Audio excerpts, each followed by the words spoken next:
Okay, what is SEO and what does it stand for? Today, we're going to answer that question and give you 3 ways that can help you get positioned in #1 ranking by Google. So, what is SEO? SEO stands for Search Engine Optimization, and it is the process of your website showing up higher and more frequently in search results month over month. Now, long gone, my friends, are the days where you can just keyword stuff your way to position 1 on Google. I've been in the game long enough and I remember where you could just put the keywords that you wanted to rank your website for on the back end of your landing pages on your website, and voila, in a couple weeks you see more traffic and you start showing up for those search terms in search results. That is over. I'm sorry, but now SEO is a lot like working out. There is no quick pill fix, even though many may invest in SEO agencies that promise that. If you're speaking to somebody that does, run. SEO is a marathon. It is not a sprint, and it is going to take time for you to feel and see results. Just like working out, you're not going to get a six-pack overnight.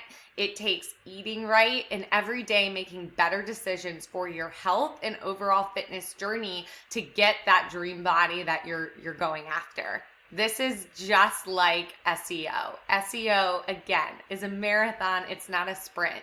So you want an agency that's truly going to partner with you and you trust. And it, again, I think about it like if you're a business owner who decided to not buy or invest in a retail location, but you now have a real estate business, a domain online, guardianoutdigital.com, that is a real estate asset on the internet world. You have to assume that SEO is a fixed cost in operating your online business. You continually, just like working out, have to maintain the monthly basis, depending on how big your website is or just the goals that you have for the website. You have bodybuilders that may be working out 6 to 8 hours a day, just like you have some websites that they have SEO companies working on their site multiple hours a day, trying to achieve certain goals and objectives that the business has set up. So realize that it's going to take time. There is no silver bullet. And if you have been promised something or been burned by an agency, I'm sorry, but I hope that this helps educate you on truly what you need to move forward. So what's the first thing that you can do to help get your website positioned in #1 for your product or service? Content.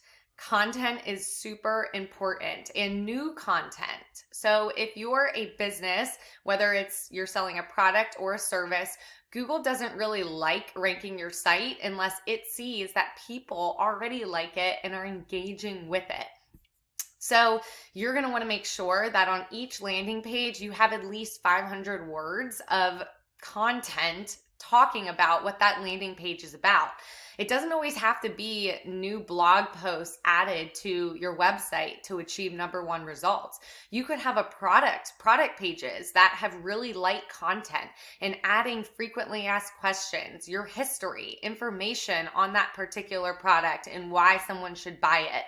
Examples of, warranty, customer reviews. There's so many things that you can add to a product page that Google sees as new content and relative information to show in search results when people are searching for similar or the product that you have been refreshing content around.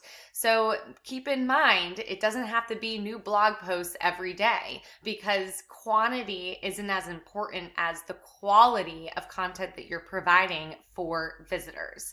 So our just rule of thumb is try and add, if you can afford to invest in it, new content every week. It doesn't have to be blog content. It can be a warranty page. It can be a frequently asked questions page. Or, as my previous example states, it could just be new content around products that you offer on those specific pages. Now, again, Google is going to like you once other people like you. So sharing the update on social media or making sure that you have a way to get that content in front of customers that it can be of value is important. So content, minimum 500 words per page, and make sure you focus on quality and not quantity. Number 2, you're going to want to make sure that you have the meta descriptions and information on the back end of your site, so on all of your landing pages, included. Now, what does that mean? If you do a Google search right now, say it's what are the best companies near me to buy CBD products, you're going to see a blue hyperlink and then black text below that blue hyperlink.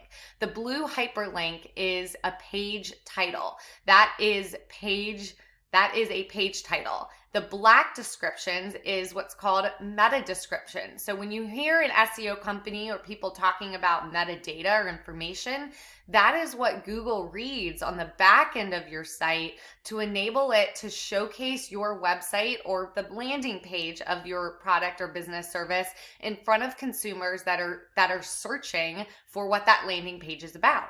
If you don't have that information filled in, Google's going to have a hard time recognizing what the landing page is about. And because they want to show the most relevant information, they may, one, not move your site up because they don't know what it's talking about, but actually decrease your position in search results because you don't have that information included that's important for your website.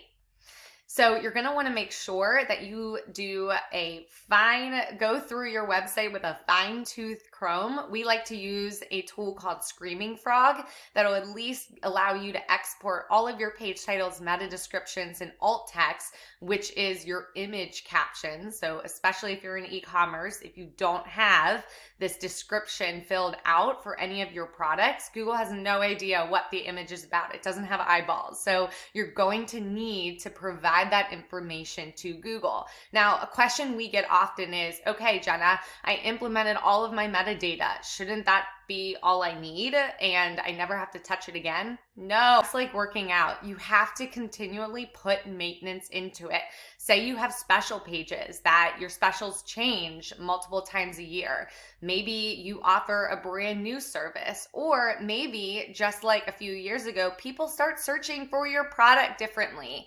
So they start using search queries like near me or best rated. You're going to want to go through your pages every single quarter is what we recommend, and add in the new nuances that that visitors are using to search for your product or service.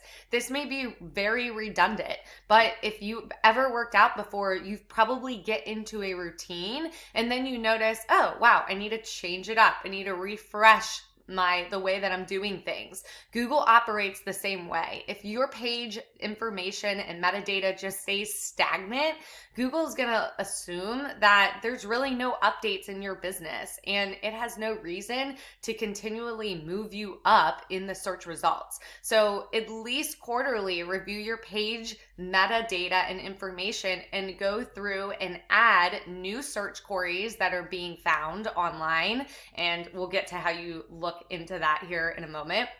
But also add in specials. Make sure that you're utilizing the correct language that's aligned with your branding strategy. You'd be surprised of how many page titles you're going to want to update every 3 to 4 months. So make sure that that's updated if you want to get higher, and especially if you want to rank number 1 for your product or service in search results. Okay, lastly, number 3, and I hope that you've stuck around, Google Search Console. So I just mentioned, okay, how do you thread through new search queries within your page titles and meta information? Well, you got to use this free tool that Google actually gives you to see how people are searching and how often your site is appearing in search results, but nobody's clicking through to your website. Google Search Console. It's a free tool that allows you to gauge how people are searching, how your business is appearing in search results, and fix any errors that Google sees, whether it's on your mobile site or your desktop version, that are preventing you to be in position one. It's great because this is a way that, again, every quarter you can go through and see, oh, wow, this landing page on my website that I'm trying to get people to come visit is showing up 3,000 times a month in search results, but it's only generating 30 clicks. Now, a good rule of thumb is you really want to stick around having a 1 to 3% click-through rate on all of your website pages. So if you're seeing a page that is getting a lot of impressions and search results, but nobody's clicking through, this is an opportunity for you to update your page title and meta description to make it more appealing, include the search query within that information that people are using, and get a higher click-through rate to your pages. And voila, you're going to see, just by using this free tool and utilizing your brain and creating changes on your website from that information and data that you see, your website starts appearing higher and more frequently in results. So these are the 3 ways that you can start appearing higher and more frequently in search results and hopefully get to position 1 as quickly as possible. And again, keep in mind, SEO, it's a marathon, not a sprint. If anyone's promising you something different, run. Thanks, guys.